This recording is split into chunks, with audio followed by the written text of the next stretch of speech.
ಅಶ್ವಂಬಳೆ ಶಾಲೆಯಲ್ಲಿ ಶಾಲಾ ವಾರ್ಷಿಕೋತ್ಸವವನ್ನು ಆಯೋಜನೆ ಮಾಡಲಾಗಿದೆ.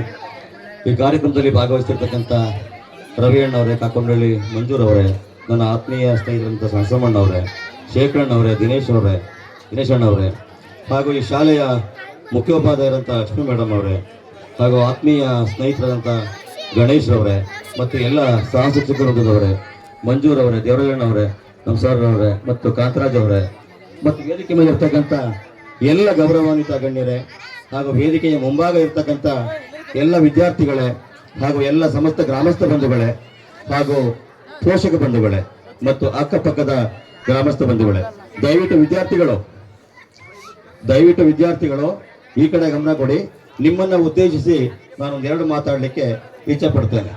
ಯಾಕೆ ಅಂತ ಅಂದ್ರೆ, ನಾನು ನಿಮ್ಮ ಹಂತವನ್ನು ದಾಟಿ ಬಂದವನು.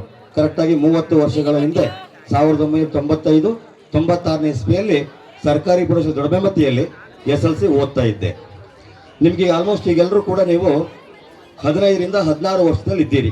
ಈಗ ನೀವುಗಳು ಇನ್ನು ಓದ್ತಕ್ಕಂಥ ಅವಧಿ ಒಂದು 8-9 ವರ್ಷ ಇರಬಹುದು.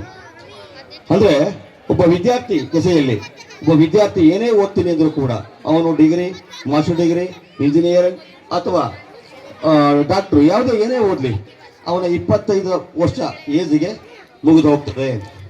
ನೀವು ಇನ್ನು 9 ವರ್ಷದಲ್ಲಿ ನೀವು ಏನಾಗಬೇಕು ಅಂತ ಇವತ್ತು ನಿರ್ಧಾರವನ್ನು ಮಾಡಬೇಕು.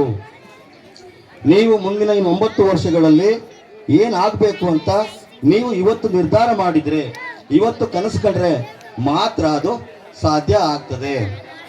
ಯಾವುದೂ ಇಲ್ಲದೆ ಸ್ಕೂಲಿಗೆ ಬಂದ ಪುಟ ಹೋದ ಪುಟ ಅಂದರೆ ಏನು ಪ್ರಯೋಜನ ಆಗೋದಿಲ್ಲ.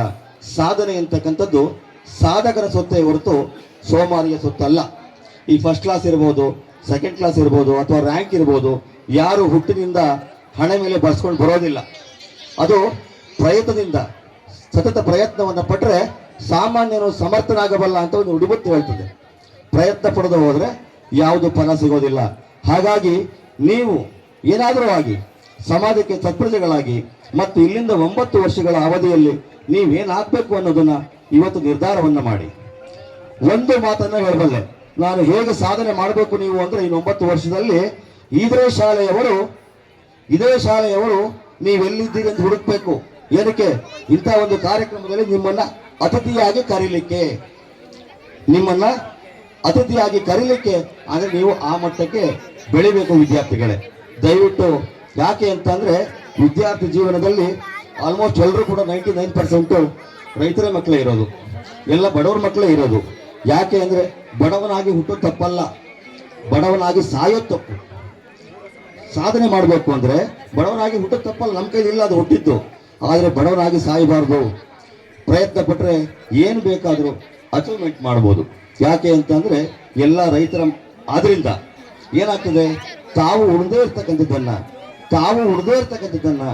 ತಾವು ತೊಡದೇ ಇರ್ತಕ್ಕಂಥದ್ದನ್ನು ನಿಮಗೆ ಕೊಟ್ಟು ನಿಮ್ಮಲ್ಲಿ ಆ ಸುಖವನ್ನು ನೋಡಲಿಕ್ಕೆ ನಿಮ್ಮ ಅಪ್ಪ ಅಮ್ಮಂದಿರು ಬಯಸ್ತಾ ಇದ್ದಾರೆ. ಹೌದಲ್ವಾ? ಮೊನ್ನೆ ನೆನೆ ಸಂಕ್ರಾಂತಿ ಹಬ್ಬ ಆಯಿತು, ನಿಮಗೆಲ್ಲ ಹೇಳ್ಬಿಡೋಕೆ ಬಡ ತಂದ್ಕೊಟ್ಟಿದ್ರು. ಹೌದಲ್ವಾ? ಅವ್ರು ತಗೊಂಡಿದ್ದಿಲ್ಲ. ಹೌದಲ್ವಾ?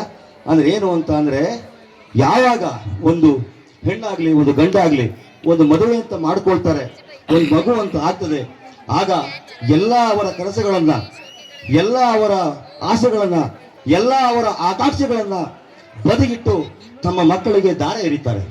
ಹಾಗಾಗಿ ಮಕ್ಕಳಿಗಾಳದಂಥ ನೀವುಗಳು ಒಳ್ಳೆಯ ಶಾಲೆಯಲ್ಲಿ ಒಂದು ಸಮಯದಲ್ಲಿ ಒಳ್ಳೆ ವಿದ್ಯೆಯನ್ನು ಕಲಿತು, ಒಳ್ಳೆ ಬುದ್ಧಿಯನ್ನು ಕಲಿತು, ಮುಂದೆ ಈ ಸಮಾಜದಲ್ಲಿ ಯಾರ ಮಕ್ಕಳಪ್ಪ ಅಂದ್ರೆ ಇವರು ಅವ್ರ ಹೆಸರು ಹೇಳಬೇಕು.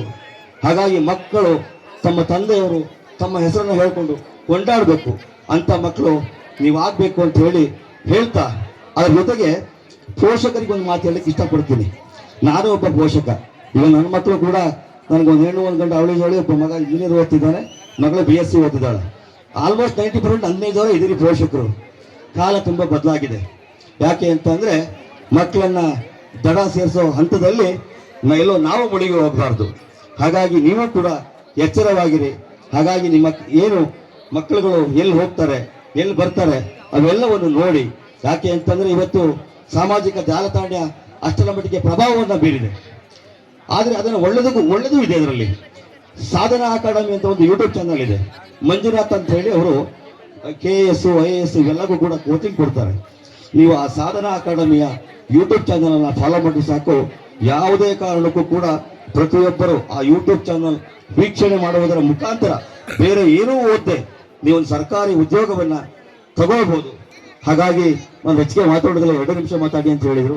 ಹಾಗಾಗಿ ಈ ಕಾರ್ಯಕ್ರಮದಲ್ಲಿ ನನ್ನನ್ನು ಆಹ್ವಾನಿಸಿ ಮಾತಾಡಲಿಕ್ಕೆ ಅವಕಾಶ ಕೊಟ್ಟಂತ ಈ ಶಾಲೆಯ ಎಲ್ಲ ಶಿಕ್ಷಕವೃಂದದವರಿಗೆ ಮತ್ತು STMC ಕಮಿಟಿಗೆ ಹಾಗೂ ನನ್ನ ಸ್ನೇಹಿತರಂತ ಗಣೇಶ್ ಅವರಿಗೆ ಎಲ್ಲರಿಗೂ ಕೂಡ ಧನ್ಯವಾದಗಳನ್ನು ಹೇಳ್ತಾ ಮತ್ತೊಮ್ಮೆ ವಿದ್ಯಾರ್ಥಿಗಳಿಗೆ, ಪೋಷಕರಿಗೆ, ಅಕ್ಕಪಕ್ಕದ ಗ್ರಾಮಸ್ಥರಿಗೆ, ಜೊತೆಗೆ ಬರೀ ಮಕ್ಕಳು ಕಳಿಸೋರು ಮಾತ್ರ ಬರಬಾರ್ದು. ನಮ್ಮ ಶಾಲೆ, ನಮ್ಮ ಹೆಮ್ಮೆ, ಆ ಗೌರವ ಇರಬೇಕು.